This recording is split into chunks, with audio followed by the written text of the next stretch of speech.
Madame, Monsieur, bonsoir, nous sommes le mercredi 11 avril 2018. Bonne fête à Stanislas et bonjour à tous. Le projet C'est Montluçon, une grande métamorphose pour la ville. Vous souhaitez découvrir le projet? Un espace vous est dédié à l'angle de la rue Jules Ferry. C'est dans les anciens bains-douches. Elle a ouvert ses portes depuis cet après-midi. Un site internet et une page de Facebook est à votre disposition. Si vous souhaitez suivre l'avancée des travaux, inscrivez-vous sur le site.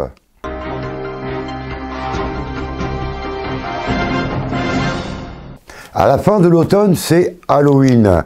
Et à Magot dans la Creuse, c'est tout le village qui fête cette manifestation bien américaine. Durant 2 jours, des milliers de visiteurs affluent dans ce site dédié aux tailleurs de pierre.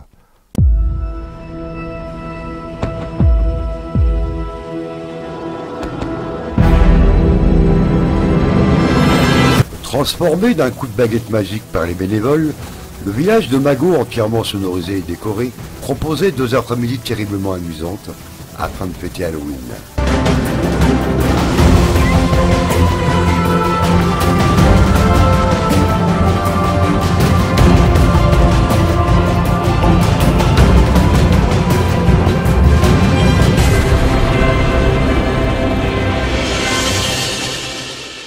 Durant ces 2 jours de torpor, 3000 personnes se sont donné rendez-vous dans ce petit village creusois.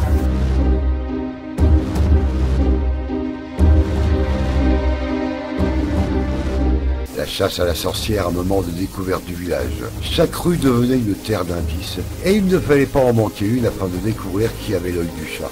La chasse à la sorcière, en fait, elle a son chat. Je ne sais pas si vous l'avez vu là-haut. Eh ben, il a un œil crevé. Et donc, en fait, là, tous ces apprentis sorciers, alors ils sont ou confirmés ou pas, il faut qu'ils aillent chercher des ingrédients pour ramener, et on va voir si justement c'est des bons ingrédients qui permettent de soigner l'œil du chat. On est parti pour la potion des apprentis sorciers et on va devoir chercher un coquillage, une écaille de pomme de pin, un petit morceau de légumes. Ah oui, c'est pour l'œil. Ouais. On va essayer de refaire à la maison. Ah, c'est génial. Ah oui, vraiment génial. Alors cette année, vous ferez attention, parce qu'on était dans la maison hantée, il y a des choses bizarres. Hein. Ah, déjà que l'an dernier c'était très bizarre et ça faisait peur. Donc,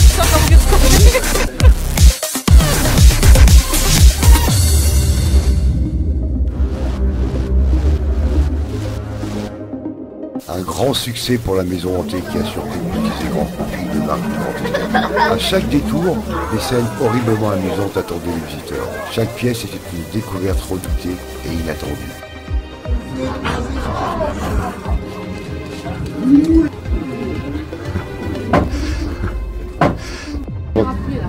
Maman, je sais pas. T'as peur? Oui. Pourquoi t'as peur du loup? Ben, je sais pas. Voilà. ouais, super. Très très bien, vraiment. C'est votre première année, vous venez? Oui, c'est la première année.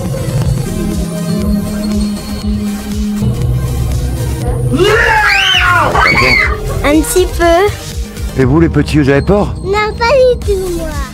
Mais j'ai un petit peu peur.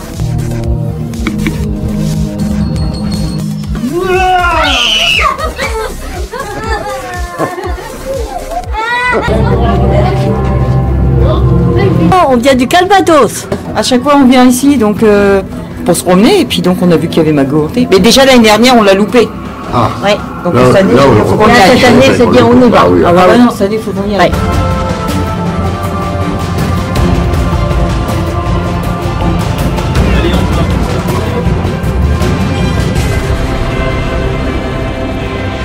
Alors ça y est, Magot 3e édition a démarré, donc effectivement tout le monde s'est donné rendez-vous, tout le monde est là, déguisé comme chaque année.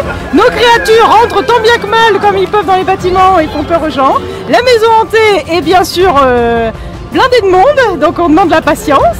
Il y a la chasse à la sorcière, les jeux sont en place, il y a les activités manuelles, tout un programme mais qu'il faut venir voir.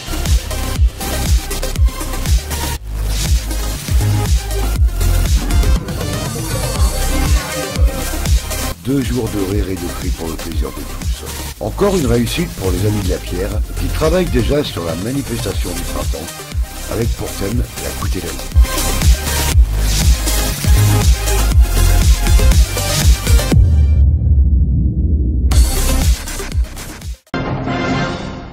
Le Tour Montluçonnais, ce sera la 2e édition à la Pentecôte à Montluçon.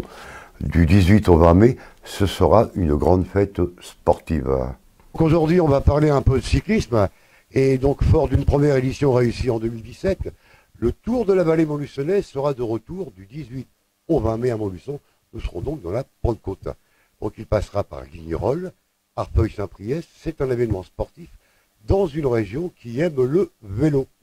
Donc aujourd'hui, nous recevons le président du TVM, donc Bernard Sistou, et un très grand coureur cycliste, qui est aussi vice-président, monsieur Florian Vachon. Bernard, bonjour, ça va? Bonjour, oui, ça va, parfaitement. Le Tour de la Vallée Montluçonnaise, c'est quoi? Alors, quel a été le précurseur de cette course cycliste? Le Tour de la Vallée Montluçonnaise, c'est 3 jours de course, avec effectivement 18 équipes, donc réservées aux 1, 2, 3 juniors. Et le précurseur de cette course, c'est effectivement en accord avec la ville de Montluçon, qui nous ont demandé de passer dans toutes les communes de Montluçon Communauté. Ça a été en quelque sorte une fête pour accueillir toutes ces nouvelles communes qui sont venues se grouper dans le giron de Montluçon. Cette course, les coureurs partiront du quartier Saint-Jacques. Florian, décrivez-nous un petit peu le parcours de ces 3 jours de compétition. On part sur un schéma de 3 jours de compétition avec un prologue autour de la zone Saint-Jacques, la nouvelle zone commerciale Saint-Jacques. Les coureurs partiront ensuite sur Blanza afin de revenir sur le parking de la zone Saint-Jacques. Le parcours fait 2 km 9 et c'est vraiment pour lancer les hostilités. Le gros du menu du week-end se fait plus samedi et dimanche. Samedi, comme vous l'avez dit, on a un départ de Guignerolles avec une arrivée à Arpeuil-Saint-Priest. Et on aura ici de grosses difficultés parce qu'on va enjamber la vallée du Cher. Et de nouveau le dimanche, on repartira de Montluçon, Renault Diam, qui est un de nos partenaires, et à la fois sur un maillot et à la fois, on va dire, technique avec le prêt de voiture. Et on finira sur le parcours de l'an dernier, sur le boulevard, avec une arrivée au niveau de la place Piquant. Et de nouveau un tour dans la vallée du Cher et de belles difficultés pour pouvoir faire la course. Donc il y a à ce jour 18 équipes engagées, donc ce qui représente un peloton de 108 coureurs. Et le dimanche, le final, effectivement, c'est sur l'arrivée finale et sur le boulevard de Courtet, avec plusieurs passages dans Montluçon. Au niveau de la fédération, les catégories sont assez bien définies.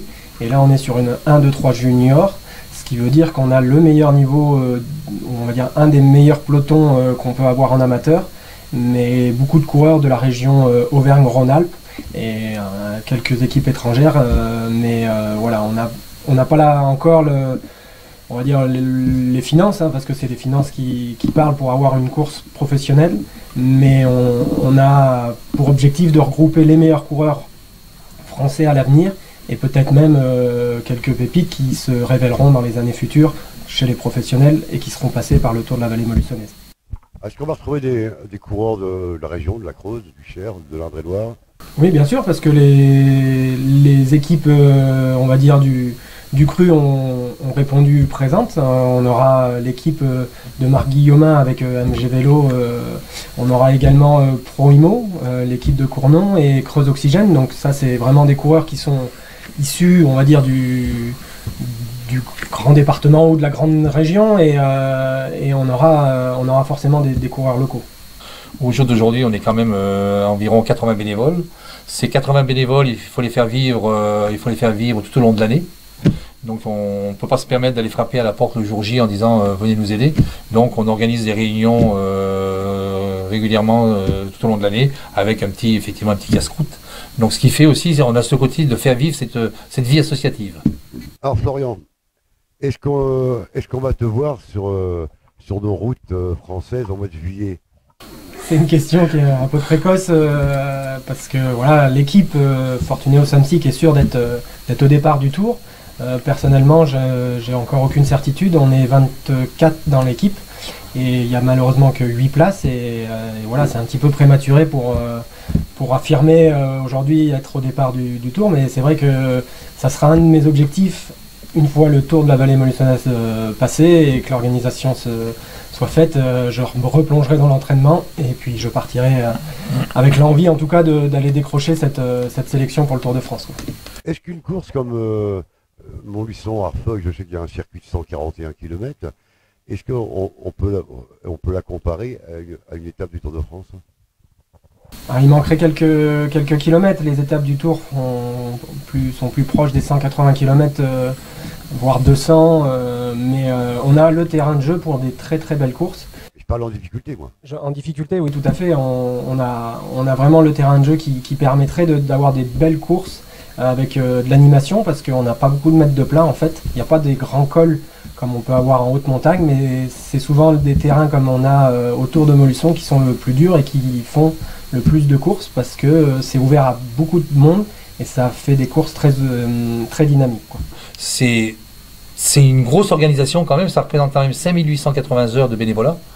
Au total sur l'ensemble, donc c'est vraiment une grosse structure et on compte bien faire grandir cette course, et cette course a tout à fait sa place dans le bocage montluçonnais, et on compte bien de faire grandir, et on a déjà des objectifs et des idées pour les années à venir. C'est du 18 au 20 mai, donc durant la Pentecôte, et on vous donne rendez-vous pour cette belle course.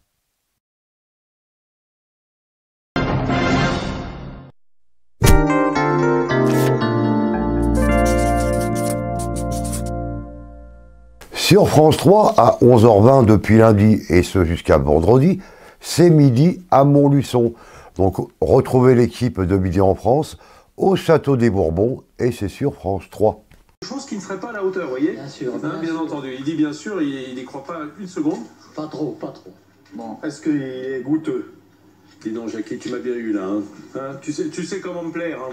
Oui, c'est formidable. C'est pas de la ragougnasse, hein. Ah, certainement pas. C'est pas de la ragougnasse. Il a bien travaillé. C'est quoi la ragougnasse? Un ragoût, quoi? Oui, mais pas un mauvais ragoût. Un mauvais ragoût, oui. Il a bien travaillé, il n'a pas s'engouillé. S'engouiller? Faire quelque chose sans goût. Ah! Parce que s'il y avait s'engouiller, ça serait vraiment l'achabation. C'est-à-dire la fin des haricots. La fin des haricots, l'achabation. Ah oui, l'achabation. J'aime bien. Ben là, ça ne nous achève pas du tout. Au contraire, contraire. On va faire goûter à Jean-Claude parce qu'il a bien mérité. Et puis, je prends une assiette. Et puis un petit canon avec, ouais. Bon, alors elle est extrêmement tendre. Hein. Enfin, moi, j'ai goûté. C'est vrai que ça rappelle le pastrami. Hein. C'est ce bœuf mariné et cuit très longtemps. Là que c'est bon. Là, frère, c'est bon. Alors vous l'avez compris, Jean-Claude Fournier, c'est notre spécialiste du parler montluçonnais. Ça tombe bien puisqu'on est à Montluçon, ici dans l'Allier, dans ce Nord Auvergne, avec Jérôme Conversi qui tient le micro mais qui préférait tenir la fourchette, hein, Jérôme. Hein, je sens que ça va venir. Je sens que ça va venir. Merci Jackie Morlon. Tiens un autre bout. Je vais y prendre moi. Voilà. Attends, je vais tout y prendre moi. T'inquiète pas. Mais, les amis, vous avez compris, pour faire un paleron, il faut vous armer d'un peu de patience, environ 3 heures. Les petits éléments, pas très difficiles à faire. La purée, je vais la goûter. Enfin, c'est écrasé de panais, je vais le goûter dans une seconde. Chez vous, vous pouvez reproduire et retrouver tout sur France TV si vous n'avez pas eu le temps de noter la recette. Merci encore. Merci le Montluçonnais, on va pouvoir goûter ensemble. Allez, bonne journée chez vous. Au complexe de restauration à Saint-Victor dans l'Allier, c'est le Père Noël qui est passé au mois d'avril. Le gérant Mélitan Bruni a offert une voiture de fonction à tous les salariés en CDI. Ce sont 20 Nissan toutes neuves et toutes bleues qui sont à la disposition des employés, et il faut toujours croire au Père Noël à l'ère de vérité.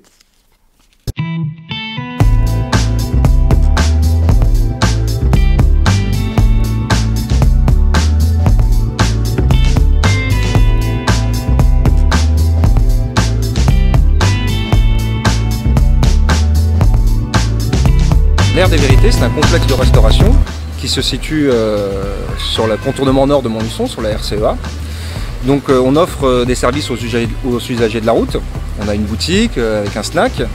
On a un restaurant traditionnel, l'Orangerie, qui est derrière, et un restaurant libre-service. Le but, c'est de répondre à tous les besoins de la restauration. Donc on a une clientèle de passage, hein, du fait de la proximité avec les RCEA, et on a aussi une grosse clientèle locale. Vous pouvez venir prendre votre petit déjeuner, vous pouvez venir déjeuner, vous pouvez venir dîner, vous pouvez venir manger juste un sandwich, prendre un repas économique au libre-service. Si vous avez un peu plus de temps dans le restaurant traditionnel, l'Orangerie, vous pouvez venir faire un anniversaire, un baptême, pour des repas de groupe, des séminaires. Voilà, on répond à tous les besoins, c'est l'environnement qui joue, qui est important pour passer un bon moment.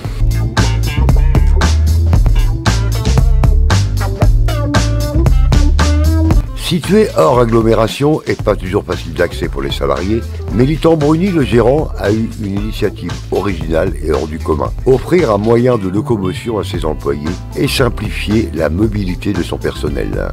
J'ai ma voiture qui est en panne, j'ai la batterie qui marche pas, et donc je me suis rendu compte qu'il y avait beaucoup de soucis d'entretien, et voilà, que c'était un coût important pour eux. Ça répond à un véritable besoin de mobilité, parce que pour venir travailler ici, il faut une voiture. On n'est pas desservi par le métro ou par les bus. Donc l'idée est venue de là, au départ, d'offrir une solution de mobilité. Au-delà de leur apporter une solution de mobilité, ça permet aussi de les récompenser pour leur implication et leur contribution au succès de l'entreprise. Ça permet aussi de les fidéliser dans le temps. Céline, c'est avec plaisir que je vous remets les clés de votre nouvelle voiture de fonction. Et puis je sais que vous partez en vacances dans 2 jours, donc bonne route et bonnes vacances. Et ben, merci. Félicitations. Beau cadeau et puis Je vous en prie, c'est un plaisir. Merci. Profitez-en bien. Et ben, il n'y a pas de souci, merci. Les 20 employés de l'Air de Vérité, en CDI, se sont vus remettre les clés d'une Nissan Micra bleue électrique. Quand on vient d'avoir le permis, rouler avec une voiture neuve, on dit pas non. Et merci le Père Noël. On n'a pas l'habitude de dire, enfin nous annoncer, voilà, vous allez avoir une voiture de fonction. Donc oui, forcément, on est surpris, on est content. C'est quand même un beau remerciement pour le travail qu'on fournit. Et puis, voilà, ça nous touche. D'un côté, franchement, ça nous touche. C'est touchant parce que, voilà, on a quand même ce beau cadeau. Et voilà, comme moi qui viens d'avoir le permis, ça permet de me faire d'autres plaisirs à côté que de mettre des sous de côté pour acheter une voiture. C'est vraiment le top. Voilà, après, c'est vrai que le fait d'avoir la voiture de fonction, c'est un beau remerciement pour nous solliciter à rester plus longtemps, on va dire. Au départ, c'est vraiment que une fois c'est arrivé, nous on ouvre à 5h du matin et j'ai une collaboratrice qui m'appelle et qui me dit Mélitan, ma voiture elle démarre pas, j'ai plus de batterie, et donc du coup l'établissement était fermé parce qu'il n'y avait personne pour ouvrir. Et c'est vrai que les problèmes de véhicules étaient récurrents, voilà, souvent des pannes, des choses comme ça. Bon, ça c'est un cas exceptionnel, mais c'est vrai que il y a quand même des soucis de mobilité avec des véhicules, et quand il y a des grosses réparations, parfois ils sont obligés de venir en vélo ou à pied. Je pense que c'est aussi un outil de fidélisation. Là, c'est une véritable voiture de fonction, c'est-à-dire qu'ils peuvent l'utiliser pour partir en week-end, pour partir en vacances. Ils n'ont plus besoin d'une voiture personnelle, donc ça leur enlève complètement la charge de la voiture. C'est une vraie voiture comme si c'était une voiture à eux. C'est vrai que c'est une initiative originale et j'espère que ça va donner des idées à d'autres restaurateurs. On voit ça chez des commerciaux qui ont des voitures de fonction, mais c'est vrai que dans la restauration, c'est une première. C'est encore du jamais vu. Je pense que vous n'aurez pas de mal à retrouver une personne après. Oui, j'ai eu beaucoup de demandes là, savoir si je recrute là depuis hier. Je reçois beaucoup de messages. C'est vrai que ça a un impact assez important, ouais, effectivement. Une récompense pour leur implication au sein de l'entreprise et une fidélisation sans faille.